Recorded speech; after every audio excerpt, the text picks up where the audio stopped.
The pain shot through my arm like lightning as I cradled my swollen wrist against my chest. Marcus stood over me, his face a mix of anger and sudden realization of what he'd done. Mom and Dad rushed into the kitchen, drawn by the sound of my scream and the crash of plates hitting the floor.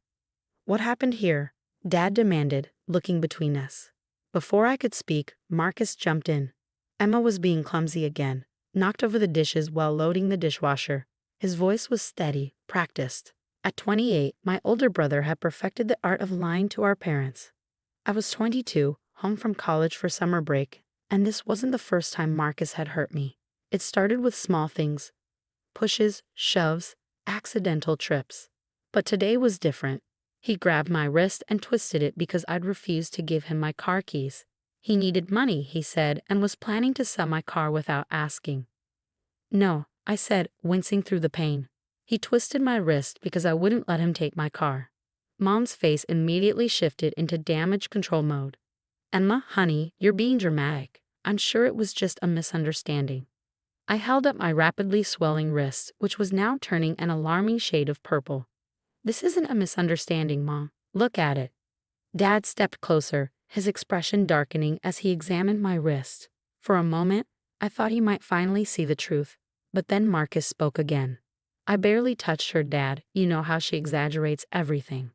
Mom was already reaching for her car keys. "We should get this checked out, just in case. Emma, remember what we talked about. Family problems stay within the family." The drive to the emergency room was tense. Marcus sat in the back with me, shooting me warning glances while Mom rehearsed the story we were supposed to tell. "You were carrying too many plates, lost your balance on the kitchen step. It's simple, believable, and nobody needs to ask any more questions." I stayed silent, tears rolling down my cheeks, not just from the physical pain, but from the familiar ache of being silenced, of watching my family choose Marcus over me again and again. At the hospital, the nurse who checked us in, her name tag read Sandra, noticed my hesitation when Mom explained about the stairs and plates. Her eyes lingered on the distinctive finger-shaped bruises forming around my wrist. "I need to examine the patient alone," Sandra said firmly when Mom tried to follow me into the exam room. "Standard protocol." "But I'm her mother," Mom protested. "And I'm her nurse," Sandra replied, her tone leaving no room for argument. "Please wait outside." Once the door closed, Sandra's professional demeanor softened. She pulled up a chair and sat at eye level with me. "Emma, I need you to be honest with me. Those marks on your wrists, they're not from falling with plates, are they?" I stared at the floor, years of family loyalty warring with the desperate need to finally tell someone the truth.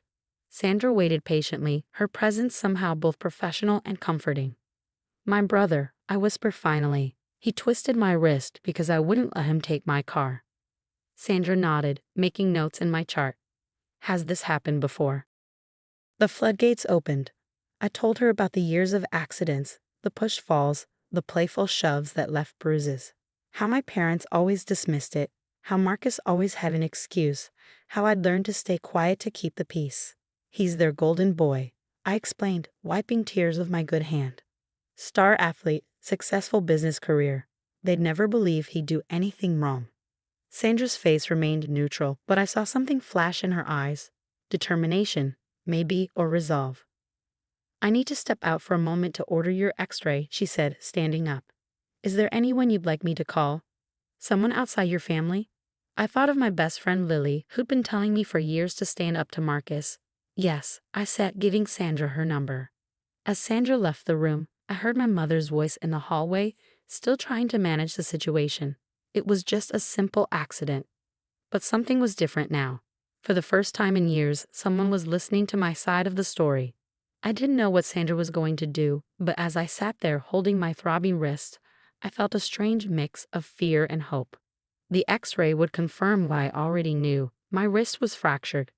What I didn't know was that Sandra's quiet exit from my exam room would set in motion a chain of events that would change everything. The x-ray results came back confirming a clear spiral fracture, the kind that typically occurs from twisting, not falling. As Sandra explained this to me, I heard commotion in the hallway. Through the small window in the exam room door, I could see my parents arguing with someone. "Family problems should be handled privately," my mother's voice carried through. "There's no need for all this." Then a new voice, firm and authoritative. "Mrs. Carter, this is hospital protocol when we suspect non-accidental injury." My heart raced. Next to me, Sandra continued wrapping my wrist as if she couldn't hear the chaos outside. But I noticed her deliberate movements, how she was documenting every bruise with her phone's camera. "This is absurd," my father's voice boomed. "Our son would never." The door opened, cutting him off. A woman in a blazer entered, followed by 2 police officers. My mother's face went pale. "Hello, Emma. I'm Detective Martinez," the woman said, showing her badge. "We'd like to ask you a few questions about your injury." Before I could respond, my mother burst into the room.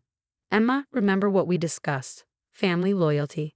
"Mrs. Carter," Detective Martinez interrupted, "I need you to wait outside while we speak with your daughter." "I know my rights. I'm her mother. And right now, you're interfering with an investigation." The detective's tone left no room for argument. "Please wait outside with your husband and son." After they left, Sandra stayed with me while I told Detective Martinez everything. Years of incidents, documented with dates and details I'd kept hidden in a journal on my phone. Photos of previous bruises I'd taken but never shown anyone. Text messages from Marcus threatening me if I ever snitched. "Your friend Lily is on her way," Sandra mentioned during a pause. "She's offered you a place to stay." I nodded, grateful. The thought of going home seemed impossible now. Through the window, I could see Marcus pacing, his confident facade cracking. Our parents huddled together, looking lost and afraid. For once, they weren't in control of the narrative. Detective Martinez made notes as I spoke, her face professional but kind. "Emma, what you're doing right now, speaking up, it's incredibly brave. We can file for an immediate protective order." My parents, I hesitated. "They'll never forgive me." "Maybe," Sandra said gently, "they need to earn your forgiveness instead." Soft knock interrupted us. Lily poked her head in, her face full of concern and determination. Seeing her, someone who had always believed me, always encouraged me to stand up for myself, gave me strength. "I'd like to press charges," I said firmly, looking directly at Detective Martinez. She nodded, writing something in her notebook. "We'll need to take formal statements. The fracture pattern and bruising clearly support your account." Outside, I heard Marcus's voice rising. "This is ridiculous. She's lying." "Sir," a police officer warned, "lower your voice." But Marcus was unraveling, his carefully constructed image falling apart. "She's always been jealous of me, always trying to ruin everything." His outburst echoed through the hallway, and suddenly I heard my mother gasp. Perhaps for the first time, she was hearing what Marcus really sounded like. Not the perfect son she convinced herself he was, but the bully I'd always known.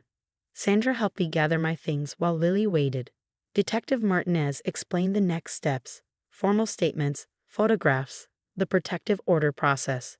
It felt surreal, like watching someone else's life unfold. "Emma." My father appeared in the doorway, looking older than I'd ever seen him. "Please, can we just talk about this as a family?" Detective Martinez stepped between us. "Mr. Carter, any communication needs to go through proper channels now." As Lily led me toward the exit, I passed my mother. She reached for me, tears in her eyes. "We were just trying to protect the family," she whispered. I stopped, turning to face her. "No, Mom, you were protecting Marcus. You just never realized the family needed protection from him." Her hand dropped, and in that moment, I saw something shift in her expression. The first crack in her denial, perhaps. Or maybe just the realization that she couldn't control this situation like she had controlled everything else. Marcus stood at the end of the hallway, flanked by police officers, his face a mask of fury and disbelief. Our eyes met briefly. For the first time in my life, I didn't look away first. As Lily drove me to her apartment, I felt a complex mix of emotions: fear, relief, guilt, and something else. Something that felt like freedom.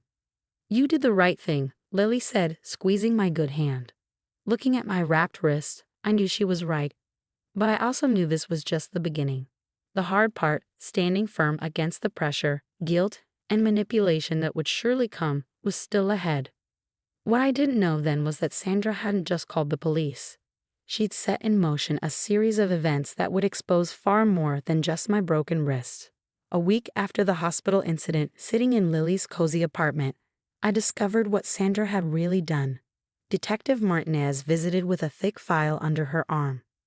"We found 7 other reports," she said, spreading documents across the coffee table, all from different hospitals over the past 5 years. "Young women with suspicious injuries, all mentioning your brother Marcus." My hands shook as I looked at the reports. College girls, co-workers, even a former neighbor, all had sought medical attention for injuries they claimed were accidents. All had eventually withdrawn their complaints after pressure from their families or Marcus's connections. Sandra recognized him, Detective Martinez explained. She treated one of the previous victims. This time, she made sure everything was properly documented. The detective slid another paper across the table. A statement from Marcus's ex-girlfriend Jessica, dated 3 years ago. She tried to report him, but somehow the complaint had disappeared from police records. My parents' influence, I realized. They'd handled it, just like it handled everything else. But not this time. The evidence was overwhelming. More victims came forward, encouraged by Sandra's thorough documentation and my decision to press charges. Marcus's perfect facade crumbled as the investigation deepened.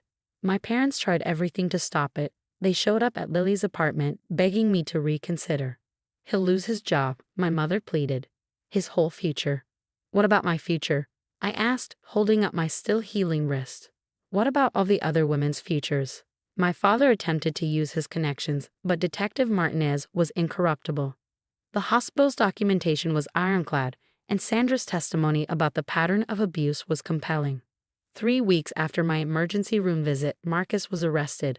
The charges included multiple counts of assault, witness intimidation, and domestic violence. My parents sat in stunned silence during his arraignment, their influence useless against the mountain of evidence. The story hit local news. More women contacted the police. Marcus's company, finally forced to acknowledge the complaints they previously buried, fired him. The carefully constructed world my parents had built around him collapsed. "We just wanted to protect you," my mother said during a chance encounter at the grocery store. She looked tired, defeated. "No," I replied, finally voicing what I'd known for years. "You wanted to protect your image. There's a difference." My father stopped trying to call after I blocked his number. Instead, he sent a letter through my lawyer. "I failed you," he wrote. "I was so focused on protecting your brother that I forgot to protect you." It was an apology, but it came too late to erase years of enavelment. Sandra contacted me before the trial. "I hope you know how many people you've helped," she said. "Your courage gave others the strength to speak up." The trial was difficult. Sitting in the courtroom, listening to victim after victim describe similar experiences, I felt a mix of vindication and sadness. Marcus sat at the defendant's table, his arrogance replaced by desperation as his lawyers failed to dismiss the evidence. My parents attended every day, sitting in the back, looking smaller somehow. My mother cried during my testimony. My father couldn't meet my eyes when I described years of abuse they'd ignored. Marcus was sentenced to 7 years. The judge cited the pattern of behavior and the extensive cover-ups as factors in the harsh sentence. As he was led away, he looked back at me with hatred in his eyes. But this time, I didn't flinch. 6 months later, I sat in Sandra's office at the hospital. We'd started a support group for abuse survivors, using my story to help others find their voice. Sometimes, I told the group, the hardest part isn't standing up to your abuser. It's standing up to the people who enable them. My parents divorced shortly after Marcus's sentencing. My mother joined a therapy group for parents of abusers, finally confronting her role in enabling his behavior. My father moved to another state, sending occasional letters that I haven't opened. Lily helped me move into my own apartment, complete with security cameras and a state-of-the-art alarm system. "Just in case," she said, though we both knew Marcus wouldn't be free for years. The spiral fracture in my wrist healed, leaving a slight ache during cold weather, a reminder not of the pain, but of the day I finally stood up for myself. Last week, I received a card from Sandra. Inside was a photo of our support group and a note. "Sometimes the strongest families are the ones we choose." Looking at my healed wrists, I knew she was right. Strength wasn't in keeping quiet to protect others. It was in speaking up to protect yourself. And sometimes that makes all the difference.